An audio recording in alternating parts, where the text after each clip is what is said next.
Hey everyone, it's Ed. Welcome to Lessons from My Mentors. And this episode, I wanted you to meet another one of my mentors, and it is one of our what we call our children. It's our daughter-in-law, Alondra. Alondra, welcome to Lessons from My Mentors. Hi, I'm so happy to be here.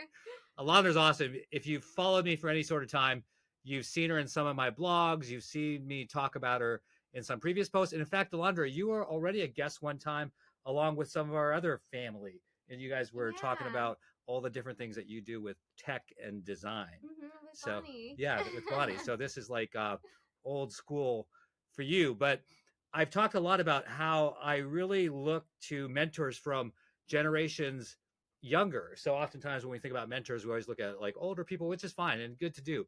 But especially if you're mid-age or older, you should also do reverse mentoring and see what you can learn from those in younger generations.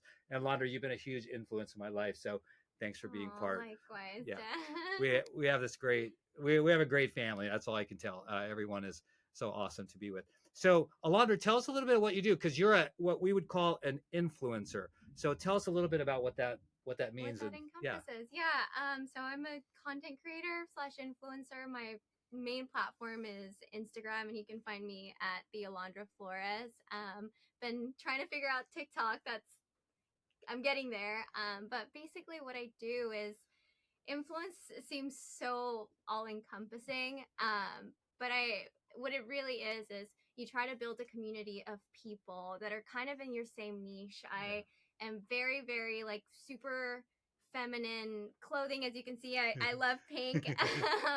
And so that's kind of like what my niche is. And the goal is to build a community that trusts you. And how you make a living with that is also helping like with brand awareness. So that's kind of like where you let your followers or the people that you're influencing aware. You make them aware of other brands that you like, and yeah, just kind of like this pattern. Yeah, no, that's pretty cool. And it's not something I imagine when you were a teenager, you didn't think about, wow, when I grow up, I want to, in fact, you were pre med.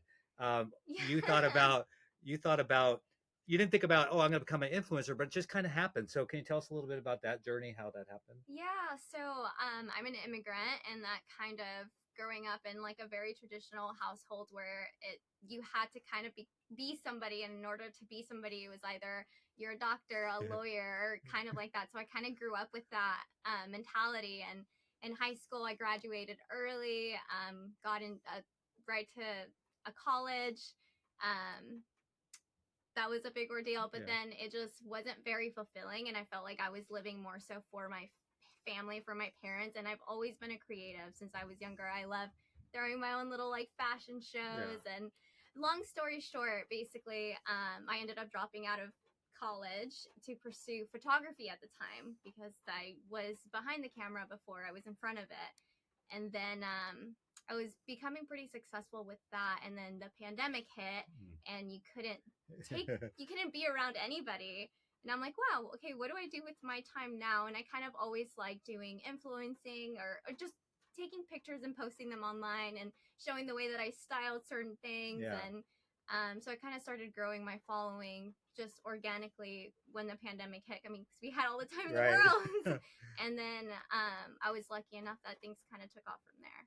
Yeah, that's really cool to watch your whole journey unfold. In fact, during your photography phase, we actually collaborated on a book together. Yeah. So one of my books is actually co-authored by you. So I'll drop that in the notes in case you're interested in seeing that book. And that was a lot of fun. Yeah, it was to, a lot of fun. to do that together. I think we're ready for second edition, Part maybe. two. Yeah.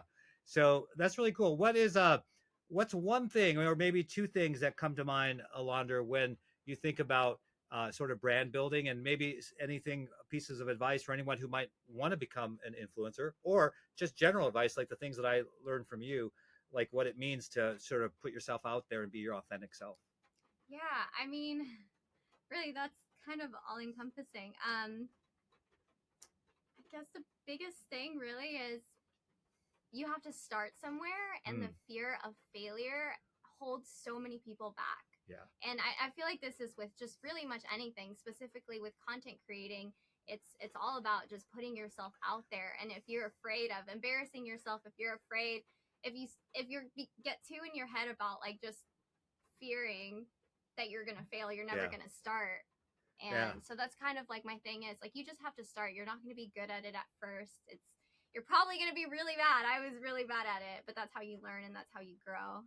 So that's kind of like the creative, like being an influencer Yeah. type thing. But from the brand side of things, which is kind of like where most of my income comes from, is from like the branding. It's all about your personal brand. So I've been lucky enough to create an environment, a community that's it's very empowering, like women empowerment. Yeah. We're super in tune with I'm super in tune with my femininity, and I used to think it was a weakness, but now brands really like that. And then that kind of just like I work with brands that are very similar to my lifestyle, and so it just comes kind of naturally. Yeah. Yeah. So I took away two things that I think will be practical, not just for people who want to be like you, but also my peer set. Is one, don't be afraid of failures, because a lot of times I get pushback when I tell people, hey, you should be out there a little bit and sharing the things that you've learned with other people. But you have to take chances. You have to take a risk, like you were Yeah. saying. You just got to start, and don't worry what people might think or make fun of you. And the second is being intentional on your brand. So you have a brand and you've embraced what it is for yourself with the femininity.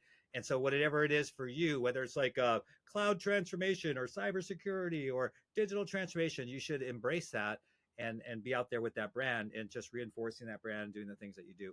So Alondra, this has been awesome. Thank you for being a guest on Lessons from My Mentors. Again, thank you for all that you've done in my life and just for being the cool person you are. Oh, thank you for having me. All right, that wraps up another edition of Lessons from My Mentor. And I forgot to mention, we're inside your husband, Austin Sean's studio. So this Yeah. is where a lot of other magic happens. And Oh, you guys are like the ultimate creative couple between what you do as an influencer and then Austin as a music producer. All right, thanks for hanging with us. See ya.